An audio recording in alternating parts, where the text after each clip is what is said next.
Gracias a Dios una vez más que nos permite estar aquí en su casa, casa de oración, en su lugar santo, lugar santísimo, en sí mismo, en su presencia. ¿Sí? Incline ahí su rostro y vamos a dar gracias. Señor, te damos gracias en este día, en este momento, una vez más, Señor, que nos permites venir ante ti, Señor, sabiendo que tus brazos siempre están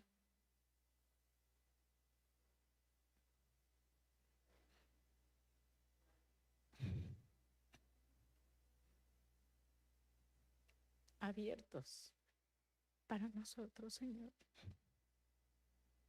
Y correr, Señor, siempre, en todo momento, Señor, ante ti. Te damos gloria a ti, Señor. Gloria a tu nombre, Padre. Tú mereces toda gloria, Señor. Eres digno, Señor. Digno de ser alabado, digno de ser glorificado, Señor. Y venimos hoy a ti, Señor, porque te necesitamos, Señor. El día de hoy, Señor, esa porción tuya, Señor. Esa porción tuya, Señor, en nuestra vida, en nuestra alma y en nuestro espíritu, Padre.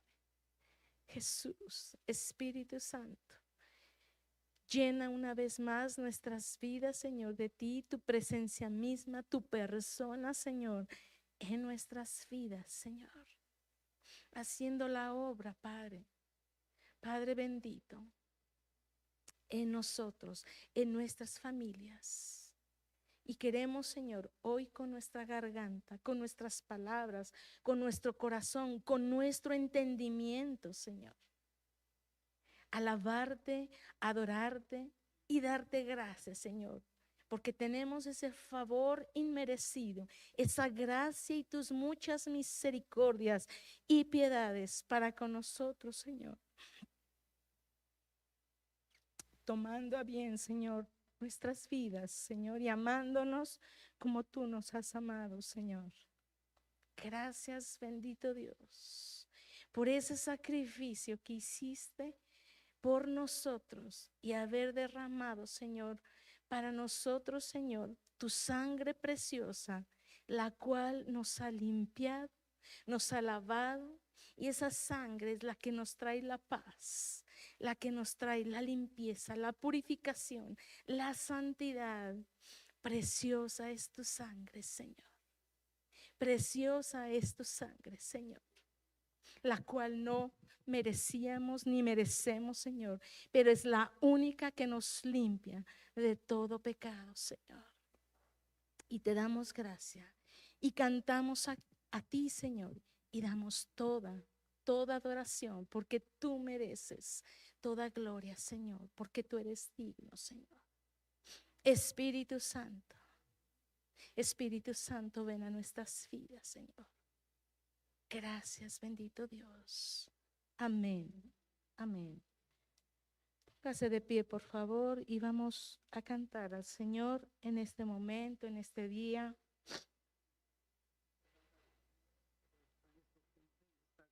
Ujú. Se lo pueden.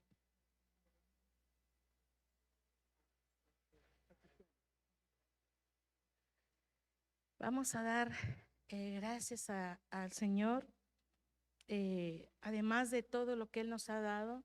Creo que lo más valioso que podemos tener con Él es la sangre de Cristo, la que nos ha comprado. Y el precio para comprar nuestras vidas fue a precio de sangre. Amén. Vamos a cantar esta canción que conocemos y cante ahí con todo su corazón. Amén. Gracias, bendito Dios. Gracias, Señor. Gracias.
Levante ahí sus manos, por favor. Y dele gracias. Dele gracias a Jesús por haber derramado su sangre. Esa preciosa sangre, la que nos limpió, la que nos sanó, la que nos salvó, la que nos purificó. Hay poder en la sangre de Cristo. Hay poder en su sangre. Dele gracias al Señor. Gracias, Jesús. Gracias, Jesús, por tu sangre. Gracias, Jesús, por tu sangre. Tú eres Rey. Tú eres Rey de reyes, Señor de señores. Y tú lo llenas todo en todo. Espíritu Santo. Espíritu Santo. Sometemos todo espíritu contrario y pensamiento contrario que se levanta con altivez en contra del conocimiento de Dios. Los sometemos a los pies de Cristo en el nombre de Jesús. Los sometemos a ti, Señor.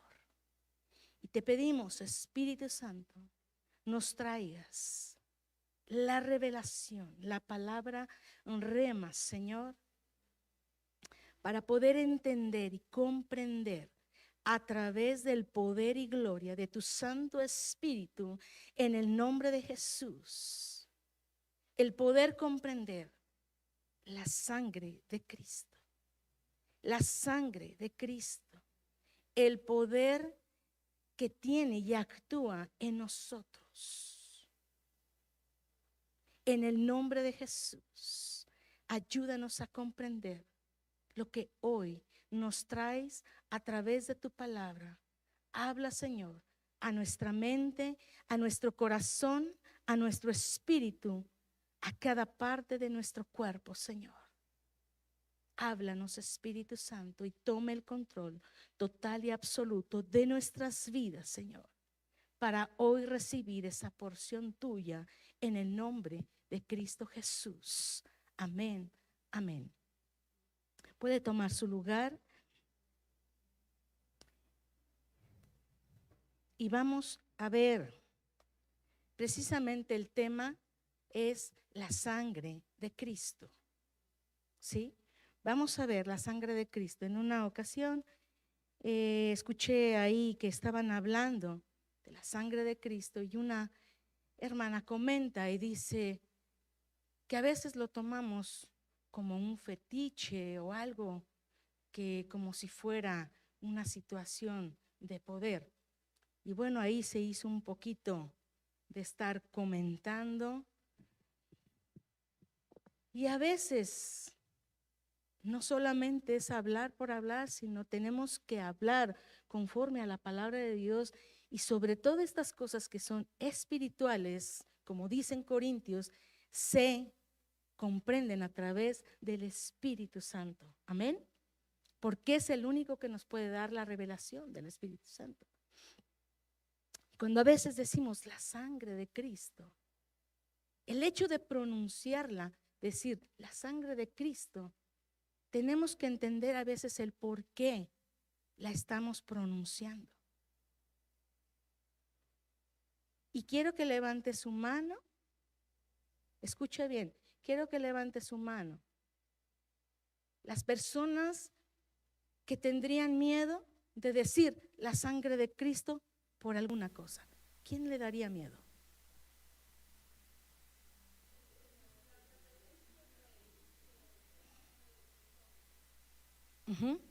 El nada más mencionarla por así. Ajá. Por ejemplo, para ustedes, ¿cómo es mencionar entonces la sangre de Cristo? Ajá. Sí. Ajá. Ajá. Sí. Exactamente. Así es.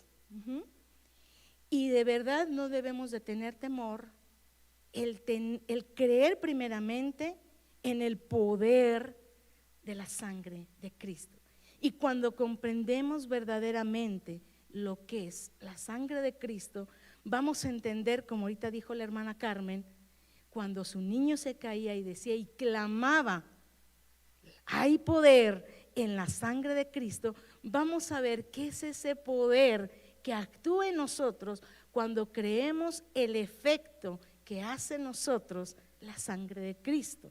Amén. Y esta vez, en esa ocasión, cuando se dio la plática, esta persona decía que lo decíamos como fetiche. Y yo decía, para mí, lo que ella conversó estuvo mal, porque el hecho de que uno comente o mencione la sangre de Cristo es porque uno sabe lo que uno está entendiendo, lo que tiene el efecto en nosotros, el poder de la sangre de Cristo. Amén. Ahora ya saben que yo soy de las que no puedo explicar con 2, 3 versículos, y esta enseñanza de la sangre de Cristo quizá la dé en 3 enseñanzas, ¿sí? Porque yo sí me quiero extender con la parte de la sangre de Cristo y vamos a ver 4 puntos, pero el día de hoy solamente vamos a ver el número 1, porque en la siguiente quizás el 2 y el 3 son un poquito más leves para terminar con el último, dependiendo cómo sea el tiempo. Quizá lo haga en 2, no sé, pero me imagino que me voy a la tercera parte. Me estoy anticipando porque anoche que todavía estaba, salía todavía más y yo quería decir más y yo dije, ¿por qué lo tengo que condensar? ¿O por qué lo tengo que resumir, verdad? No hay prisa, para mí nunca hay prisa. Y si para venir a la iglesia hay que aprender, pues tenemos todo el tiempo y la disposición, ¿no creen?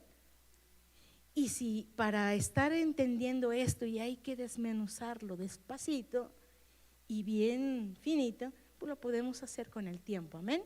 ¿Están de acuerdo conmigo? Porque a mí me gusta así y creo que al Señor también. Amén.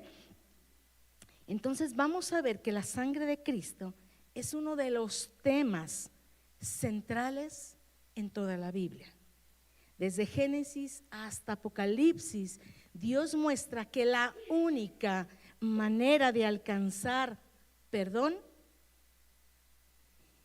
libertad y relación con Él es a través de un sacrificio perfecto, el cual se cumplió totalmente en Jesucristo a través del derramamiento de su sangre. Amén. Solamente para alcanzar perdón, libertad y relación con Dios, porque todo eso se perdió desde el huerto de Edén. Amén. ¿Sí?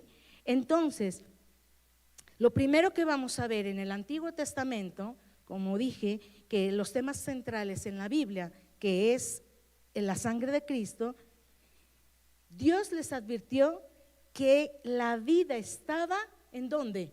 En la sangre. Levítico 17:11. Vamos a ver ese versículo como dice: la vida de la carne en la sangre está. Levítico 17:11. La sangre es vida dada en sacrificio. En el Antiguo Testamento, Dios estableció que la vida de la carne en la sangre estaba, y la sangre representaba vida, y ofrecerla era entregar algo valioso para expiar el pecado. ¿Sí? Y vemos a través del Antiguo Testamento siempre sacrificios y sacrificios. Y bueno, yo recuerdo que cuando de niña leíamos esa parte de que el palomino, el cordero, el macho cabrío, que dos tórtolas y toda esa mención de animales que tenían que hacer, a mí no se me grababa nada de eso.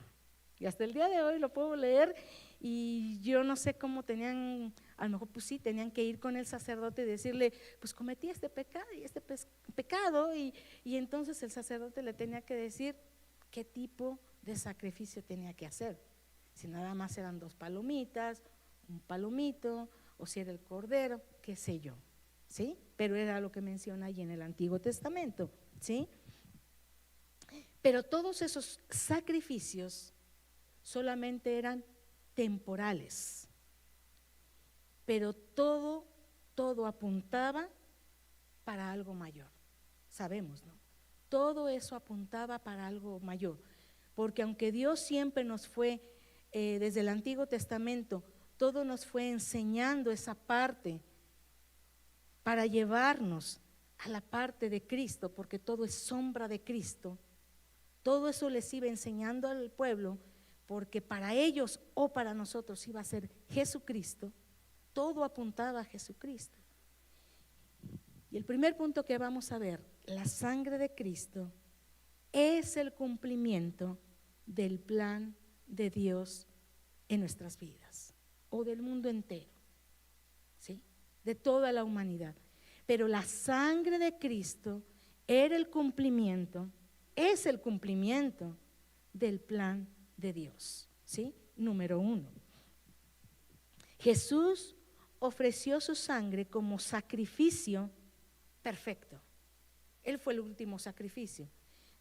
¿Se recuerdan que en alguna ocasión del tema que les estaba dando de que Jesús era suficiente? Ahí les pedí que estuvieran leyendo el libro de Hebreos. Y ustedes deben de ver que la mayoría de lo que podemos ver en el libro de Hebreos habla precisamente de lo que Jesús representó para nosotros como único sacrificio perfecto y para siempre. Vamos a ver Hebreos capítulo 10, verso 1 al 4.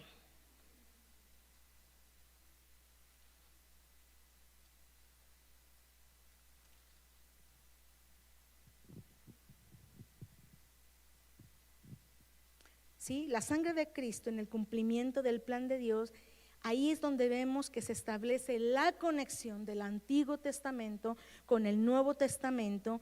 Y en el Antiguo Testamento la sangre significaba vida.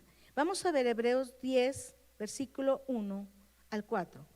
Porque la ley, teniendo la sombra de los bienes venideros, no la imagen misma de las cosas, nunca puede por los mismos sacrificios que se ofrecen continuamente cada año hacer perfectos a los que se acercan. De otra manera cesarían de ofrecerse, pues los que tributan este culto, limpios una vez, no tendrían ya más conciencia de pecado. Pero en estos sacrificios cada año se hace memoria de los pecados, porque la sangre de los toros y de los machos cabríos no puede quitar los pecados. ¿Están entendiendo esta parte? ¿Sí? En el Antiguo Testamento se entendía, como les dije, era la sombra de lo que había de venir. Y luego dice que se tenían que hacer continuamente y cada año, y esto les traía como un recordatorio, ¿sí? Y luego dice que entonces si lo hicieran y quitara los pecados totalmente, entonces ¿qué pasaría? Que entonces ellos ya no tendrían necesidad de ¿qué? De seguir haciendo los sacrificios, ¿cierto?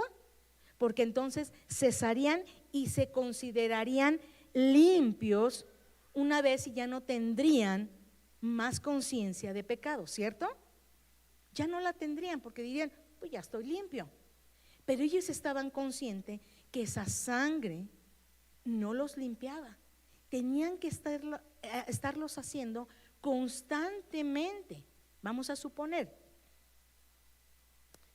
un varón del hogar cometía adulterio, iba y hacía un sacrificio y tenía que hacer cada año para recordar que ya se había arrepentido de ese pecado y tenía que seguir haciendo ese sacrificio por el adulterio que había cometido, ¿cierto? Porque si él se considerara limpio con ese sacrificio que hubiera cumplido una vez, ya hubiera dicho, ya soy limpio de ser adúltero, ¿cierto? Entonces él sabía que él tenía que seguir haciendo ese sacrificio para seguir siendo, ¿qué? Limpio de ese pecado de adulterio. Entonces por eso dice en el verso 3, pero estos sacrificios cada año se hace memoria, o sea, se hace memoria de los pecados, los tenía que recordar. Pero dice el 4, porque la sangre de los toros y de los machos cabríos no puede quitar los pecados. No podían, ¿cierto? No podía quitar los pecados. Entonces ningún animal podía quitar el pecado de manera definitiva. Dios preparó un sacrificio perfecto, ¿sí? Y sabemos quién era ese sacrificio. Amén. Ahora, vamos a ver que, vamos a ver que en el Nuevo Testamento Jesús se representa como el último sacrificio. Vemos que en el Antiguo Testamento Dios había establecido esos sacrificios y era lo que representaba todo eso para perdón de ¿qué? De los pecados, ¿sí? Pero ahora vemos que en el Nuevo Testamento Jesús representa ese último sacrificio. Y vamos a ver Juan 1:29, por favor.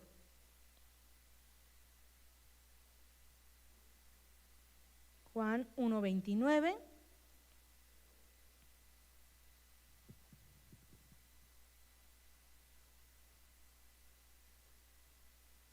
Y dice, el siguiente día vio Juan a Jesús que venía a él y dijo, he aquí el Cordero de Dios que quita el pecado del mundo. ¿Sí? Y fíjense cómo se refirió ahí, lo menciona por primera vez. Si ustedes se fijan que es el capítulo 1, y eso es por mencionar Juan, en el Evangelio de Juan. Cuando vemos los primeros capítulos, lo primero que nos va anunciando, porque Juan no habla nada del nacimiento de Jesús, pero si nos vamos a Lucas, Marcos y Lucas, Mateo, Marcos y Lucas, sí nos refiere del nacimiento de Jesucristo. Y por ejemplo en Lucas sí nos habla de esa parte cuando Jesús se pierde hasta los 12 años y ya no sabemos más nada de la vida de Jesucristo hasta los 30 que empieza su ministerio. ¿Y comienza con qué? Con el bautismo en agua, ¿sí? Ahí empieza la vida de Jesucristo para nosotros a conocer ya como adulto. Entonces cuando Él viene a ser bautizado y que empieza como empezamos una vida de cristianos, cuando recibimos a Cristo, ¿y qué es lo primero que hacemos? Bautizarnos, ¿sí? Que es el primer paso de obediencia. Es lo primero que Jesús hace para hacerse manifiesto y empezar a darse a conocer al público. Él baja a las aguas, ¿sí? Como todos los que cuando Juan el Bautista les estaba hablando y los estaba empezando a bautizar. Entonces Él comienza a hacer eso mismo. Él baja para ser bautizado y siendo manifiesto, ahí le es revelado a Juan el Bautista que Él era el Cordero de Dios. Pero fíjense bien cómo es presentado Jesús ante esas personas que estaban en el bautizo como Cordero de Dios. Porque más adelante Él se llama como ¿qué? Hijo de Dios, Hijo de hombre, y ya Él empieza a decir que Él es la puerta y todo lo que Él empieza a enseñar de Él mismo. Pero lo primero que vemos de Él es que Juan el Bautista dice el Cordero de Dios. El Cordero. Y si estamos hablando que en el Antiguo Testamento la sangre significaba la vida, lo que vimos en Levítico 11, y que tenían que ser sacrificados y que esa sangre rociada, porque se fijan en el Antiguo Testamento, el sacerdote tenía que matar el animal, derramarla ahí donde tenía que ser, y luego ¿qué tenía que hacer? Rociar a la persona con esa sangre. No nada más era derramarla donde ahí sacrificaba al animal, sino que también tenía que llenar de sangre a la persona, lo tenía que rociar. Porque vemos más adelante acá en el Nuevo Testamento donde dice que fuimos rociados con la sangre de Cristo. Entonces, cuando esta sangre tocaba a la persona, esto simbolizaba que esa sangre que fue derramada de este animalito cubría a esta persona y sus pecados eran perdonados. Y fue lo mismo, porque aquí Pedro lo dice en una de sus cartas, que fuimos rociados con la sangre de Cristo. ¿Y cómo? ¿A ustedes los llenaron de sangre? Sabemos que todo es por fe, ¿sí? Que lo tuvimos que creer. Y en ese momento, al ser rociados, fuimos cubiertos con la sangre de Cristo. Fuimos cubiertos con la sangre de Cristo. Fuimos rociados porque así dice la palabra de Dios. En ese momento era necesario para expiar el pecado, tenía que hacerse un solo sacrificio y para siempre, porque después cuando Dios vio que todo eso que estaban haciendo y ya iban y pecaban deliberadamente, al cabo yo puedo ir a hacer un sacrificio para perdón de mis pecados. Y eso es lo que vamos a ver, que después allí en Hebreos no podemos tomar ni pisotear la sangre de Cristo, sino que tenemos que llevar una vida digna. Y eso es lo que vamos a ver adelante, en fe, en santidad, recordando. Por eso es la cena del Señor, porque eso también está representando la sangre de Cristo, la cena del Señor. Imagínense, y por eso ahorita en unos minutos no podría estar explicando todo esto, porque tenemos que ver cómo es llevar una vida en santidad, creyendo en esa fe, recordando. Y uno de los recordatorios es la cena del Señor, que significa ese sacrificio, el derramamiento de sangre, ¿sí? Los sacrificios eran repetitivos, pero temporales. Repetitivos y temporales. Repetitivos y temporales. El sacrificio de Jesucristo fue ¿qué? Único y para siempre. Los sacrificios eran repetitivos y temporales. Pero el sacrificio de Jesucristo fue único y para siempre. ¿Notan la diferencia? La grande diferencia, ¿sí? Que fue único y para siempre. Amén. Todos los sacrificios apuntaban a Jesús. Todos los sacrificios apuntaban a Jesús. Ahora vamos a ver Primera de Pedro, capítulo 1, verso 18 y 19. Primera de Pedro, por favor. Capítulo 1, verso 18 y 19. El sacrificio sin mancha. Dice el verso 18: sabiendo que fuisteis rescatados de vuestra vana manera de vivir, la cual recibisteis de vuestros padres, no con cosas corruptibles como oro y plata, sino con la sangre preciosa de Cristo, como de un cordero sin mancha y sin contaminación. Gloria a Dios. Amén. Lo voy a leer otra vez. Sabiendo que fuisteis rescatados de vuestra vana manera de vivir, la cual recibisteis de vuestros padres. Me detengo aquí para reflexionar un poquito. Pedro aquí está diciendo que fuimos rescatados ¿de qué? De la vida que traíamos, ¿cierto? Todos fuimos rescatados, veníamos de una vida vil, ¿sí? De pecado, de haciendo cosas contrarias a la voluntad de Dios, la cual recibimos ¿de quién? De nuestros padres. Toda la situación que veníamos de enfermedad, pobreza, todo problema que traíamos nosotros era por causa ¿de quién? De nuestros padres. Y vaya que les está diciendo Pedro ¿a quiénes? A los judíos. ¿De quiénes? De hace más de 2000 años. Y el día de hoy ¿no es vigente para nosotros lo mismo? Venimos al Señor de una vana manera de vivir, de pecado, ¿cierto? Venimos así al Señor. ¿Por herencia de quién? De nuestros padres. De todo lo que vienen haciendo, ¿quiénes? Mis padres, abuelos, bisabuelos, tatarabuelos. Y de ahí para el real, ahí, todo hacia atrás.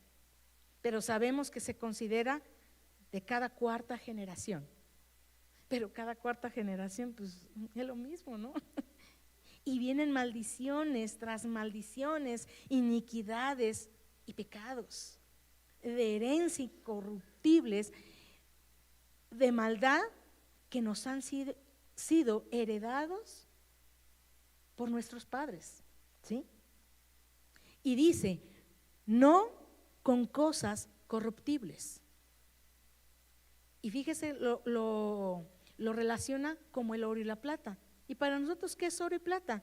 Es algo que tenemos de valor y lo compramos, ¿no? Oro y plata. Y no se está refiriendo a eso corruptible que un día va a perecer. La Biblia dice en Apocalipsis que este cielo y esta tierra van a ser ¿qué? Quemados. Y todo lo que exista, oro, plata, que se está considerando los dos metales un poco más valiosos, todo va a ser exterminado, va a ser quemado. Y se está refiriendo que lo que nos heredaron nuestros padres de pecado no se refiere a las cosas que pueden perecer como el oro y la plata. Y vaya que les tenemos valor al oro y a la plata. Y dice en el 19, sino con la sangre preciosa de Cristo, como un cordero sin mancha y sin contaminación. Eso es lo que hemos heredado. Ese sacrificio que fue único y suficiente porque Él era perfecto y su sangre tenía poder eterno para limpiarnos a cada uno de nosotros. Amén. Vamos a Hebreos capítulo 9.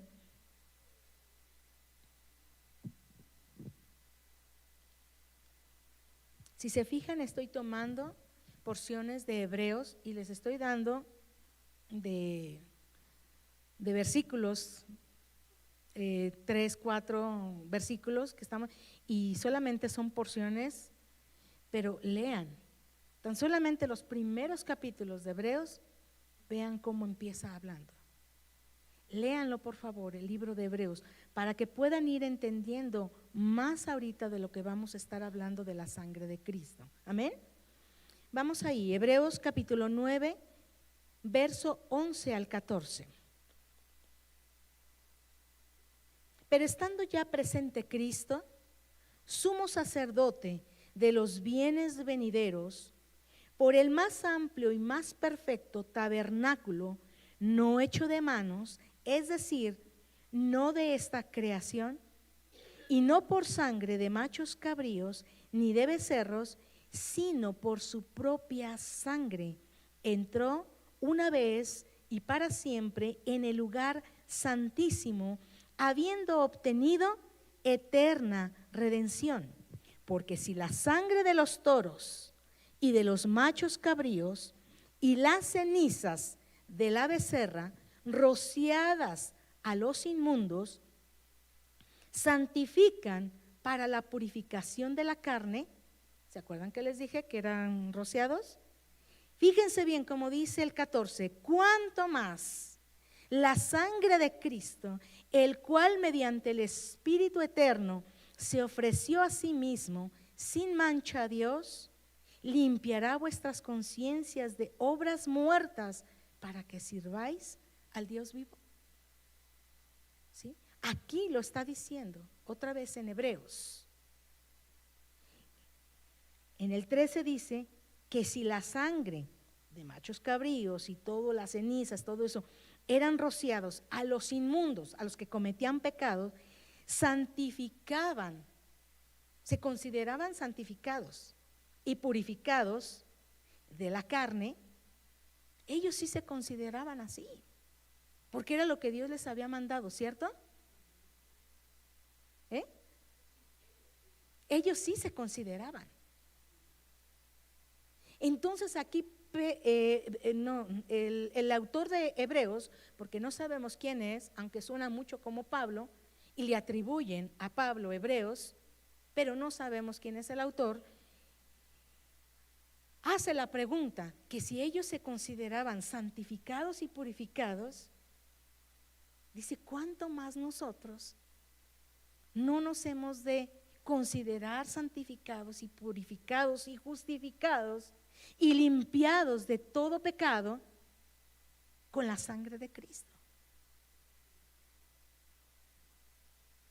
Levante la mano las que se consideran limpias de todo pecado.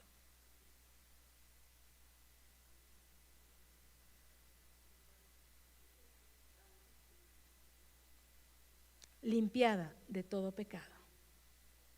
No, levante la mano la que se considera limpia de todo pecado. A ver, vámonos a primera, no iba a haber esta cita hasta después, pero vámonos a primera de Juan, capítulo 1, verso 7. Porque usted se debe de considerar limpia, porque si ellos se consideraban limpios, ¿por qué usted no se considera limpia si el efecto del poder de la sangre de Cristo nos limpia de todo pecado? La Biblia lo dice. Primera de Juan, capítulo 1, verso 7. Pero si andamos en luz, ¿y quién es luz? Y ahorita les voy a explicar esa parte de la luz. Como Él está en luz, tenemos comunión unos con otros. ¿Y qué dice? Y la sangre de Jesucristo, su Hijo, nos limpia de todo pecado.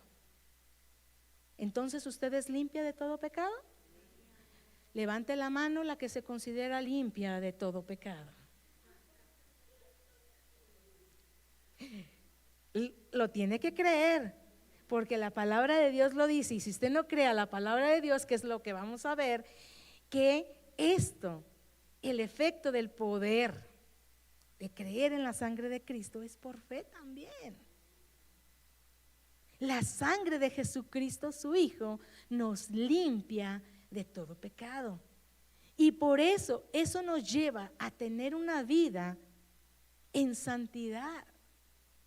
Pero eso no quiere decir que vamos a ser perfectos ahora, porque Filipenses capítulo 1 también lo dice, que la obra que Él comenzó en nosotros la va haciendo cada día, pero la perfeccionará. O sea, nos va a hacer perfectos, y la parte de perfecto es cuando se cierra el círculo, o sea que es terminado, cuando se considera perfecto, completo.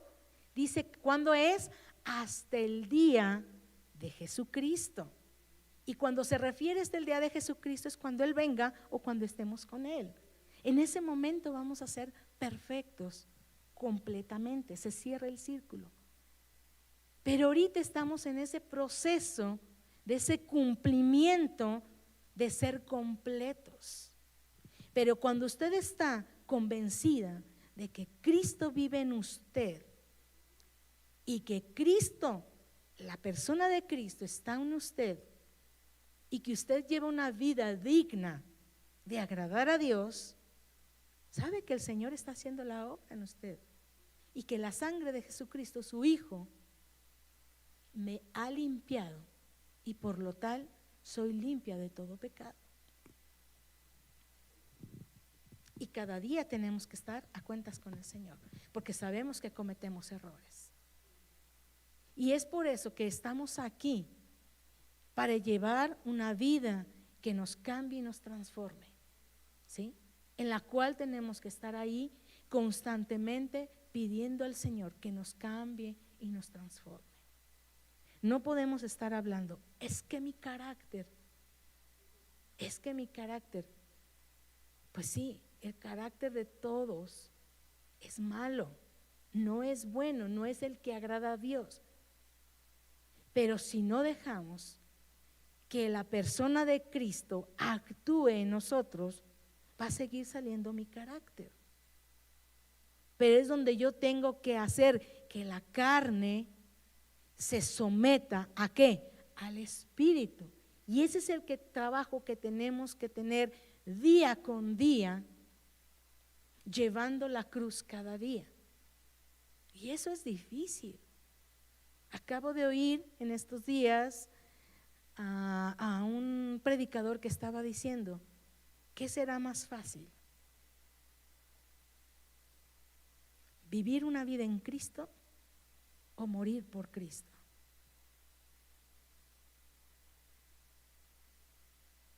Y él dijo, en ese momento, si ahorita vienen y me dicen, por estar predicando a Cristo vas a morir, pero lo tienes que negar, ¿qué es más fácil? ¿Seguir viviendo una vida en Cristo o en este momento morir por Cristo, pero sé que me voy con el Señor? ¿Qué es más fácil? El morir es ganancia. En este momento yo muero por Cristo y sé que me voy con Él. Es más fácil morir por Cristo que seguir viviendo en Cristo y estar batallando porque tengo que llevar mi cruz cada día. Amén. Pero sea que vivamos o muramos, el Señor somos. Pero tenemos que tener esa vida en Cristo y permitir que la persona de Cristo se siga manifestando en nosotros cada día. Y eso es lo difícil. Yo lo considero difícil, sin embargo no imposible, porque tenemos que tener esa vida en el Señor. Amén. Entonces vamos a ver que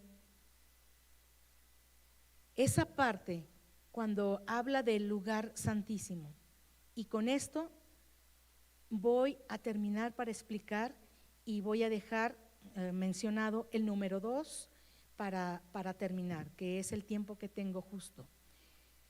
Levante por favor la mano la persona que no entiende cuando se habla de lugar santo y lugar santísimo. 1, 2, así, son suficientes. Entonces lo voy a explicar. Cuando la Biblia habla de ese lugar santo y lugar santísimo, y que ahorita lo estamos viendo en estos versículos de Hebreos, del lugar santísimo, voy a explicar muy brevemente porque es la historia en el Antiguo Testamento.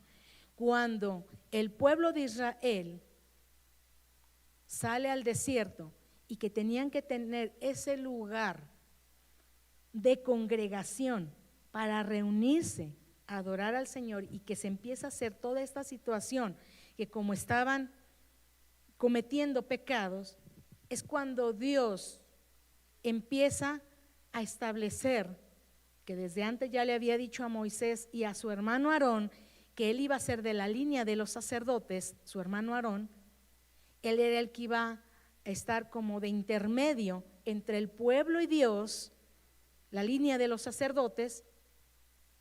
Entonces el sacerdote tenía que tener su lugar de preparación para estar recibiendo y direccionando al pueblo, ¿cierto? Entonces tiene que haber un lugar para cada cosa, ¿cierto? Entonces el lugar de esa congregación tenía que ser el tabernáculo, y le ordena a Moisés levantar en el desierto ese lugar de reunión o de congregación. Y es cuando le ordena cómo hacer en el desierto ese lugar de levantar estacas, hacer las cortinas, el techo y todo. Y ese lugar había sido dividido en 3, ¿sí? Hagan de cuenta, me hubiera gustado traer la imagen, pero a ver si la próxima semana, bueno, cuando me toque, la siguiente enseñanza, traigo la imagen. En ese lugar de reunión era dividido en 3, que era el patio, el lugar santo y el lugar santísimo. Y cada uno era dividido por cortinas, ¿sí? Porque era como una especie de tienda donde se tenía que levantar y era movible según ellos se movieran para poderlo armar. Entonces, para dividir esos lugares, los tenían que dividir con cortinas. Y estaba en lo del patio la puerta, lo de la entrada.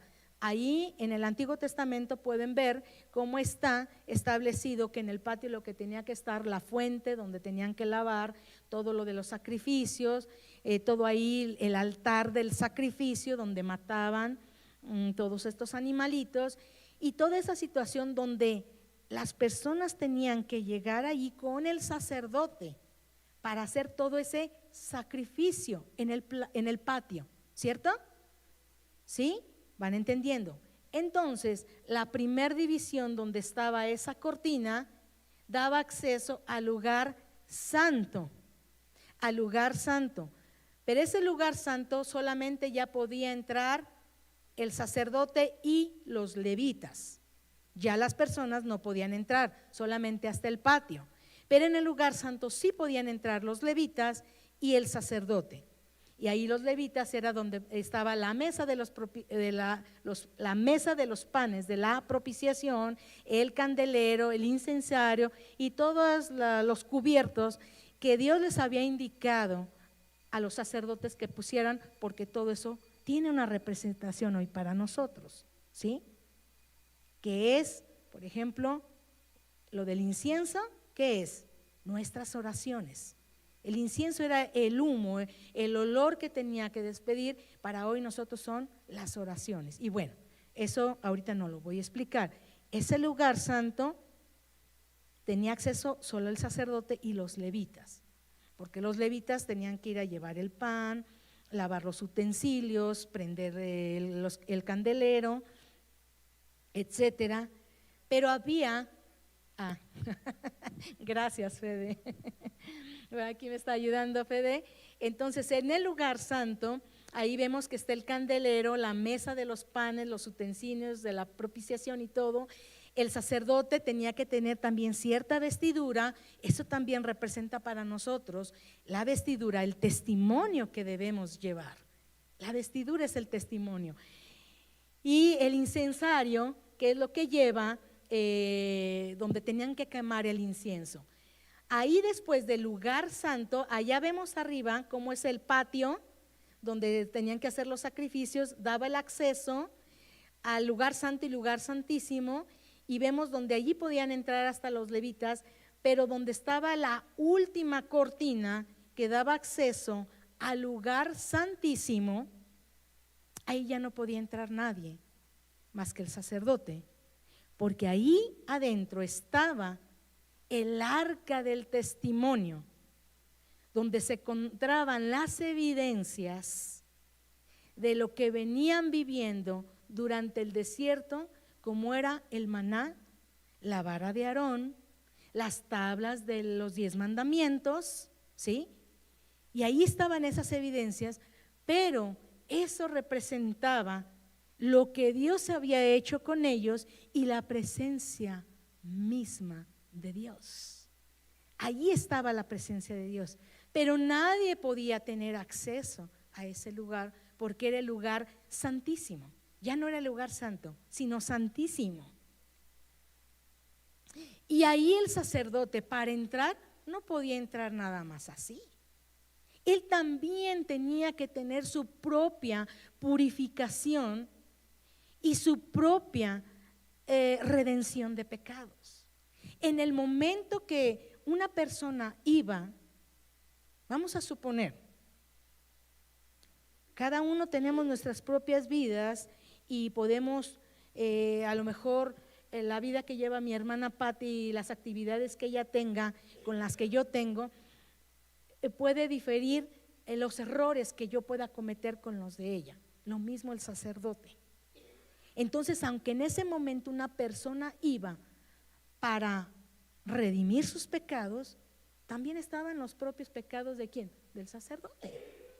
Entonces el sacerdote tenía que aprovechar el sacrificio de esa persona para redimir sus propios pecados y poder limpiarse y tener acceso hasta el lugar santísimo. Pero para poder entrar al lugar santísimo, como la presencia misma del Señor en sí por el pecado, la carne, caerían muertos. Entonces ellos tenían la orden de traer en sus vestiduras unas campanitas para saber que cuando se movían el ruido que hacían. Todo esto tiene un significado de la manera que nosotros nos podemos mover y conducir a hacer ruido, ¿cierto? Siempre se sabe cómo nosotros nos conducimos. Y ellos tenían que amarrarse de un pie para entrar al lugar santísimo, porque si no estaba bien hecho el sacrificio y iban con pecados, caían muertos si entraban. Y si caían muertos, ¿quién lo iba a sacar?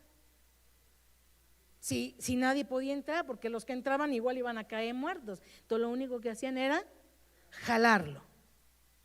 Era para jalarlo si caía el muerto. Entonces, él cuando entra al lugar santísimo, él era el único que podía entrar limpio a la presencia de Dios y decir, fulanito, vamos a suponer Gaby, iba a la presencia de Dios el sacerdote y le decía, Gaby vino para pedir perdón. ¿Qué pasó, mi hermana Carmen?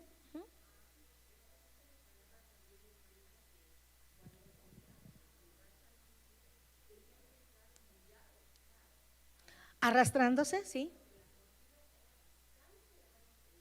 Gruesa y pesada. Ajá. Ajá. Humillándose así, ajá. Entonces él de todas maneras al entrar, él decía en la presencia de Dios, Gaby vino para redimir sus pecados y ella cumplió con el sacrificio tal y tal y tal. Y si Dios le concedía la vida y salir, él tenía que salir y me tenía que decir, tus pecados te son perdonados. Y él salía ya también con vida, ¿sí? Porque los pecados eran redimidos. Amén. Entonces, eso era lo que tenía que estar haciendo el sacerdote. Entonces, ustedes han entendido que todos ellos tenían que estar haciendo toda esa situación de estar entrando, y iban al templo, y es un decir, no era la misma situación de como nosotros ahora lo hacemos. Porque si se fijan en el Antiguo Testamento, cuando Dios le decía a Moisés, congrégalos, era fuera de lo que veíamos, ahí, alrededor de la tienda. Y les daba las indicaciones, lo que Dios decía, el otro, pero solamente entraban a lo que vimos, el rectángulo, al patio, los que iban a hacer ya el sacrificio. Pero su congregación, todo eso era fuera de, donde recibían las indicaciones y todo, y donde quizás ellos danzaban o alababan a Dios, tocaban el pandero o el arpa, todo lo que tenían que estar haciendo cuando rendían culto al Señor. Pero está la parte donde los levitas tenían que estar cantando los instrumentos y tocando, que dice la Biblia, día y noche. No podían dejar de tocar. Era el trabajo de los levitas. Los levitas tenían que estar las 24 horas, día y noche, tocando, y se turnaban, lógicamente, porque tenía que estar siempre la alabanza. Y eso también para nosotros tiene el significado que nosotros tenemos que estar alabando al Señor día y noche en todo momento. ¿Sí? Entonces, esa parte, y me voy a quedar con esto. Cuando habla en la muerte de Jesucristo, cuando Él entrega su espíritu y le dice al Señor, al Padre, consumado es, entrega su espíritu y expira, y que solamente lo habla Mateo, Marcos y Lucas, la parte que les voy a hablar, porque esos 3 evangelios mencionan que cuando Él entrega su espíritu, dice que el velo del templo se rasgó en 2 de arriba abajo. Él está muriendo acá en la cruz, en el Calvario, y mientras acá en el templo, porque ya era un templo, porque acuérdense que esa tienda que vimos movible, ya en el tiempo de Salomón el rey, ya lo quiso hacer fijo, y fue el templo que construyó el hijo del rey David, que es el rey Salomón, ya lo construyó y lo hizo de la misma manera. Estaba el patio, el lugar santo y el lugar santísimo, no cambió el modelo. Y en el momento que Cristo murió, dice que el velo se rasgó en 2. Y no era cualquier tela, como dijo la hermana Carmen, no era cualquier tela. Era una tela gruesa, medía muy alto, y ahí especifica de arriba abajo. No lo busques, solamente apúntalo, y perdón, Fede, no te di las citas, pero apúntenlas. Y cierro con esto. Mateo 27, versos 50 al 54. Marcos 15, 37 al 39.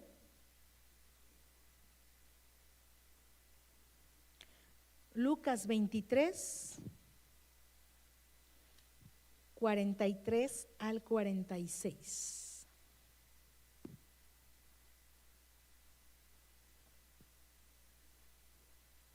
Lo voy a leer, Mateo 27, 50 al 54. Mas Jesús, habiendo otra vez clamado a gran voz, entregó el espíritu, y he aquí, el velo del templo se rasgó en 2, de arriba abajo, y la tierra tembló, y las rocas se partieron, y se abrieron los sepulcros, y muchos cuerpos de santos que habían dormido se levantaron.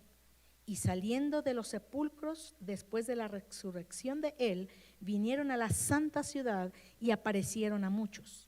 El centurión y los que estaban con él guardando a Jesús, visto el terremoto y las cosas que habían sido hechas, temieron en gran manera y dijeron: verdaderamente este era Hijo de Dios.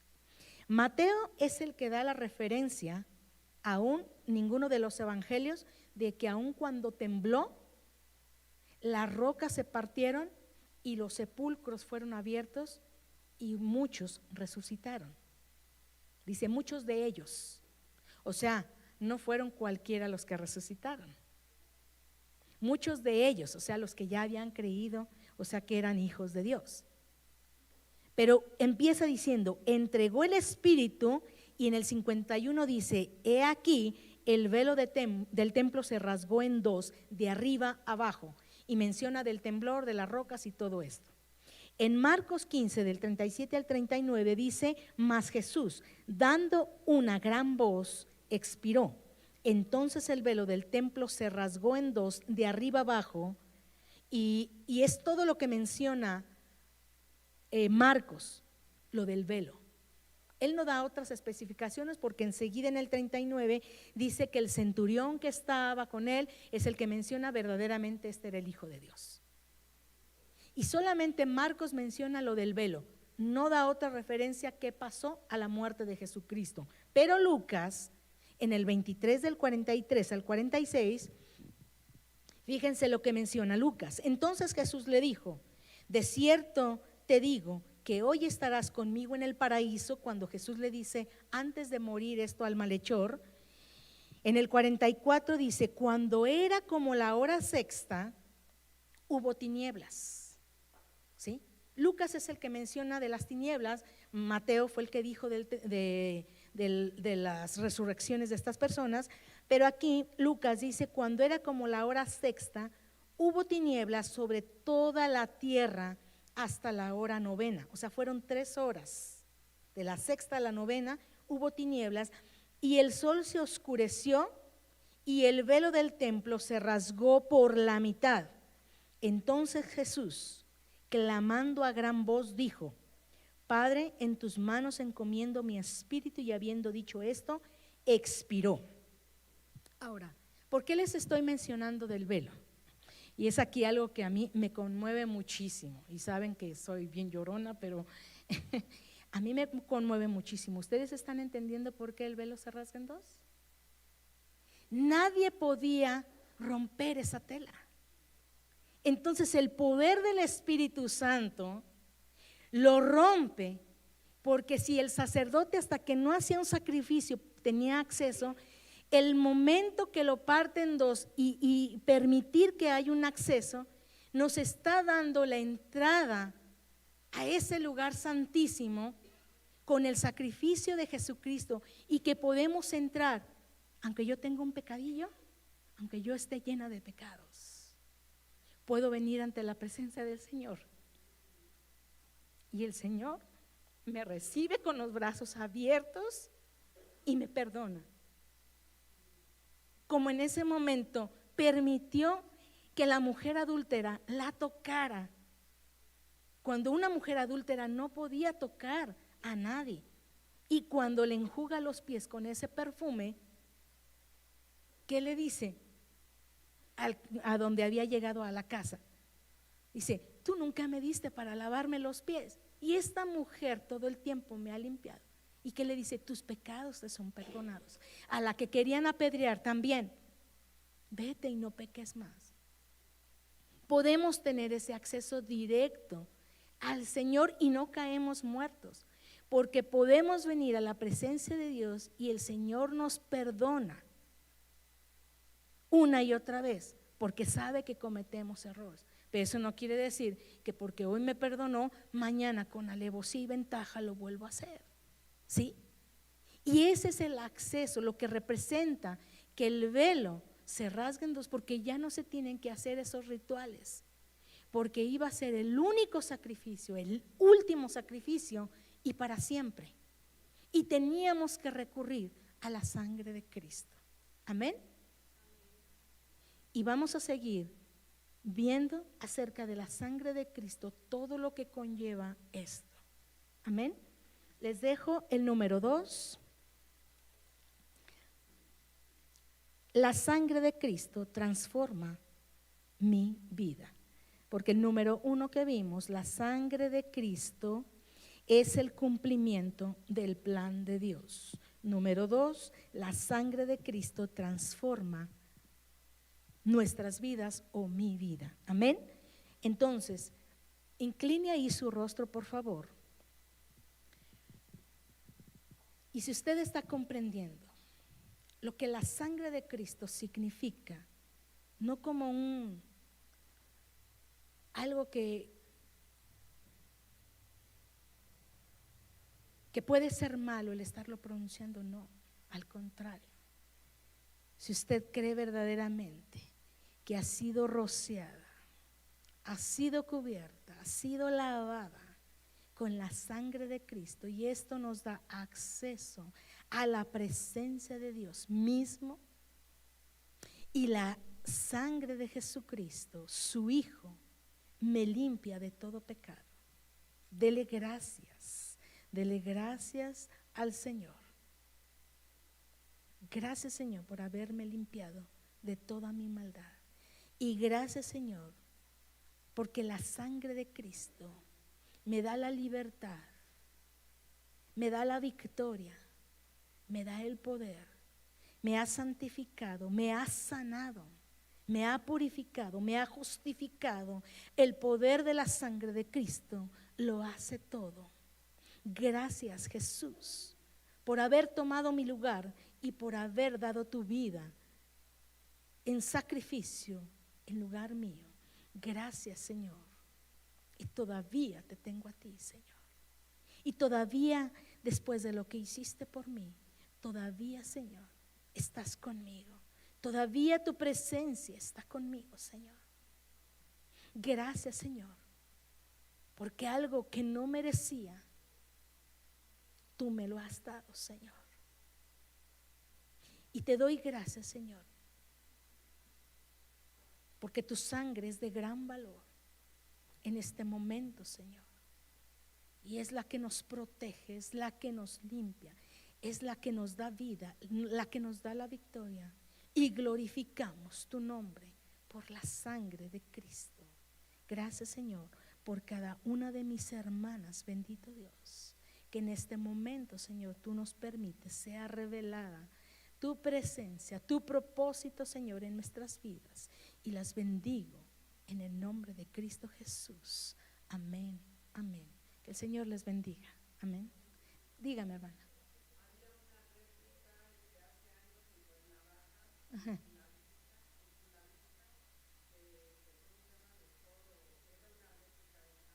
Uh-huh. Uh-huh.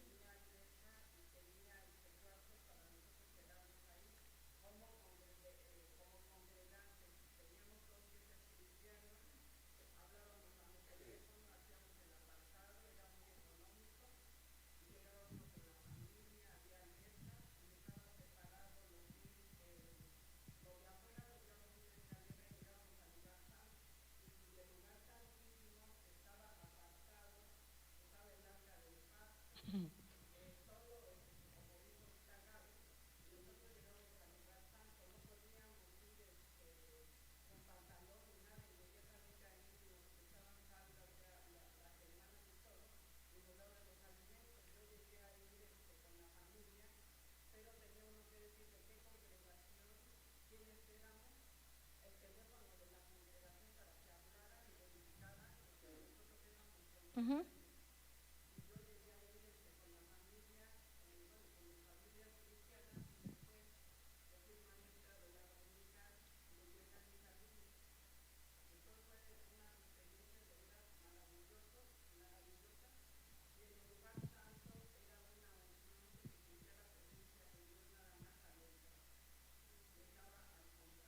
Uh-huh.